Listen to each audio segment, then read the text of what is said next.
Periodista quedó choqueado tras conocerse lo peor de Milei. Money for nothing.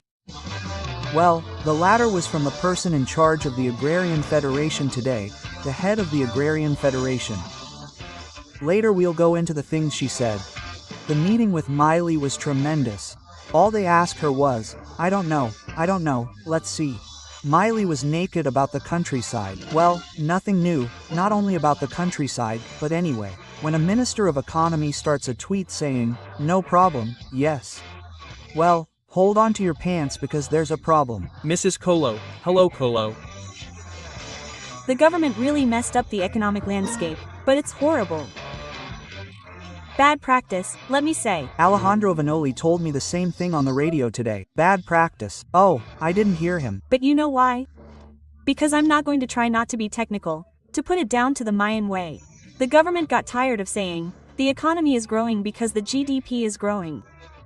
The fact that GDP is growing does not mean that the domestic market is growing, nor does it mean that the sectors that drive the economy are actually growing. The government used to tell you, the economy is booming, it's growing, and wages are rising. We just heard Sturzenegger say a little while ago, wages are growing, aren't they? We told them, wages are falling all the time. The economy is only growing in sectors that are not major drivers of employment. Quote. So what happened? The government said, we're going to release pesos. They're going to enter circulation because the banks are going to give credit. They're going to give, why? Because the economy. The banks had to take that money and lend it to companies and people. And to be like it was a lot of money, 10 billion pesos that were released, that was going to brutally lower the credit rate that we always count here as usurious. 120%. Well, what did it show you? Very simple. What happened? It released those 10 billion. And what happened? What happened? We just heard Ariel Jala say, the banks told Caputo, hey, look, we can't grant credits. We have a lot of pesos to spare. When is bailout? We already invested in an asset, we lowered that rate, but it's not enough. The fixed term deposit rate went down and what happened? People who said, it's no use to me to use pesos on a fixed term. The credit doesn't lower my rate, I'm going to the dollar. Single quote. But, excuse me. They created a disaster because if you lower the rate of what they pay people to put money in the bank and the credit rate doesn't go down, dude, I'll go to the dollar. And also, there is now a tremendous risk of the dollar rising. So, of course, and also, there was no real demand for credit. But also because they screwed up because they say all the time that the economy is growing and we tell them here that the domestic market is not growing. There was no demand for pesos, salaries are paid for Wednesday. Credits, as you said very clearly, are expensive. At some point there was demand for credits, because there is no demand for. And it's not like the big question was, why the hell is the rate so high? Finally, someone explained it to me. He said, look, since there are no pesos in the market, they charge you for pesos. Of course they charge you any money to lend you pesos. The government says, no, let's put in pesos. But of course, in the meantime, economic activity went down the drain, everything is going badly. So, people don't take out loans. Let's see, you would take out loans. I wouldn't take out loans, no, honestly, not even a clue how much the rate has to be. It's tremendous because I did it in the bank's application simulation to find out what I had to pay. The loans are worth 36,000 million pesos. 36 million pesos. You have to pay a monthly fee of 1,900, you know? And if it's UVA, yes, 700. But I don't take out a UVA loan because I already know what happens. I want to close with something very important that the banks also tell me. Do you know why the rate is so high on loans? Because that's where the default margin is. The default rate is growing very fast. What they don't pay you, the default on the loan. Be careful, and also the tax costs. There we have it. About that, Gary. Look, that's also really short. Let's show you the tweet. There it is. Ignacio Oliveira Doll. The default on household loans increased again in June and is at a 3-year high. According to the Central Bank of the Argentine Republic, the economy is growing like a bull's fart. It's the people who, excuse me, are not paying. Besides, to be very brief, we always knew that we knew all along that they were lying to us. What we didn't know was that they were lying to themselves. That's good, because it's something strange, because you can do things to fool us, to screw us over. But if you do things to harm yourself, how long will it take for that to come to light? And when this problem arose with the whole colo, the solution they proposed was that they did the exact opposite of what they said they were going to do. I mean, they had swore that they weren't going to do what they did to cover this hole, which was also explained by the carapel term. This, and now, on top of that, with everything that is not produced, with everything that is imported, with everything that was left that had been produced, now they have to give you credit so that you can buy any crap. Now there are car loans, you see?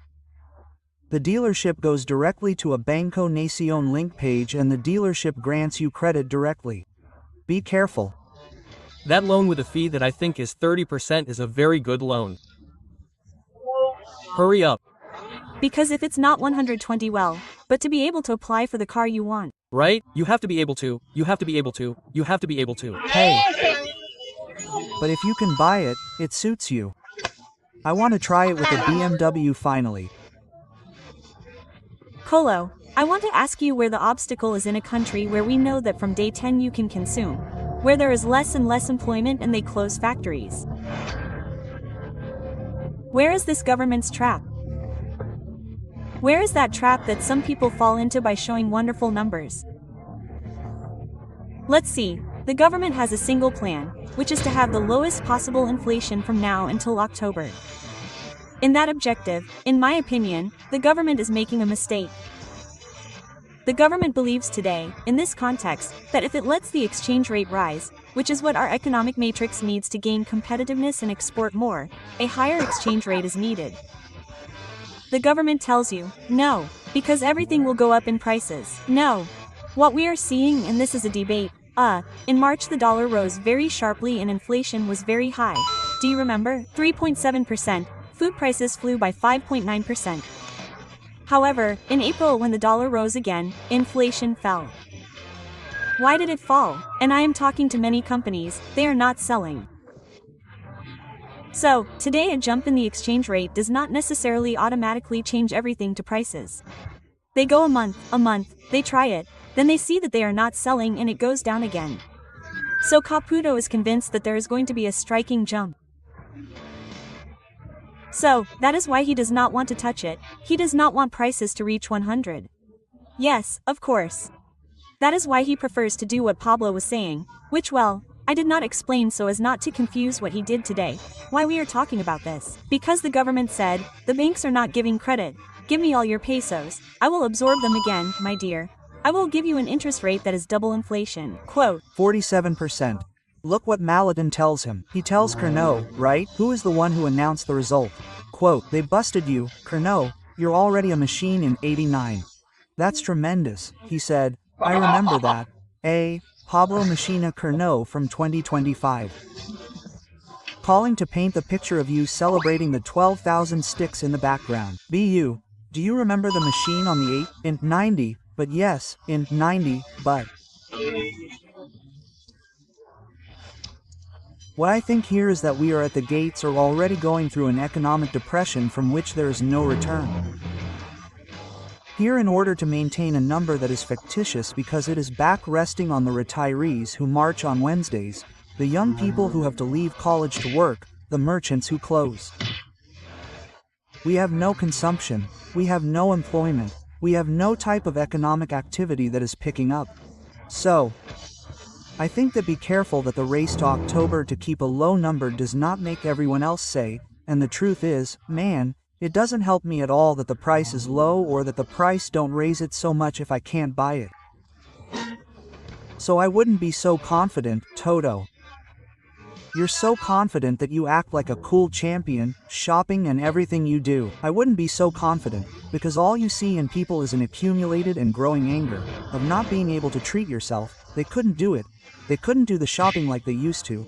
They couldn't plan, not the following month, the following week, as Ani said. The salary lasts until the 19th, until the 18th. It seems to me that we are unfortunately heading towards a dead end, and as I always tell the people who follow me, let's not let Toto Caputo leave the country. Let's learn from these mistakes. The ministers of economy always have a phrase carved in fire on their tombstones. He who bets on the dollar loses, do you remember? I spoke to them from the heart and they answered me with their hearts. And this one goes. And this one goes straight to buy, champion, right? Take advantage, champion. You already have the tombstone ready. We had it made the other day. Toto, it's just a matter of time. No more, huh, ma'am? No, you just reminded me that yesterday I was talking to an investment advisor that I sometimes ask to teach me a little bit because I don't understand much about economics. And, one of the things that, later on, sometimes he sends you articles and such, and out of nowhere he sent a message to a small group that we have of several who want to learn, and Diana tells me, pay attention to this. He tells me Caputo's phrase about buying dollars, champion. I tell him, well, but what does it mean? Well, we're all stipulating, and here comes Colo's question, that the dollar is going to increase, therefore, if you have some pesos, take refuge in the dollar. I think that's one of the variables that explains what's happening. And the question, the other one, is that they also just sent me some information asking something so that I could understand. And what I understand from everything they send me is that this would be treated as a strategy that goes against the prudent strategy they had been following. So far, the change is to reach October. The first question, and the second is, will it be sustainable from now until October? Change. The change is to reach October. I want it to be, but it won't be enough. That is to say, it will have to be changing all the time. No, from now until October, it will continue to increase. Today, the dollars went down. Why? Because it sucked up all the pesos again. Now, is this exchange rate sustainable? No, we already know that it is not. How much can it increase? Maximum 100 for sure. From now until October. October, I can't guarantee it. Yes, from now until October. I want to point out something very important. When we say the government sucked up pesos, it kept all the pesos from the banks, that the pesos from the people's banks, in return it will give them interest. That interest comes from the fiscal surplus, when we say that it is adjusting retirees so that they... Sure, because these levies are paid with fiscal surplus. That is why it is very important to understand that I adjust to pay interest. Very clear, gentlemen. Let's go to this statement by Guillermo Franco that has several aspects and will allow us to delve into the enormous conflicts that this government has opened. Yeah. Si querés sumarte a la batalla cultural contra las nefastas ideas de Javier Milei, dale like, suscríbete y deja tu opinión en la caja de comentarios.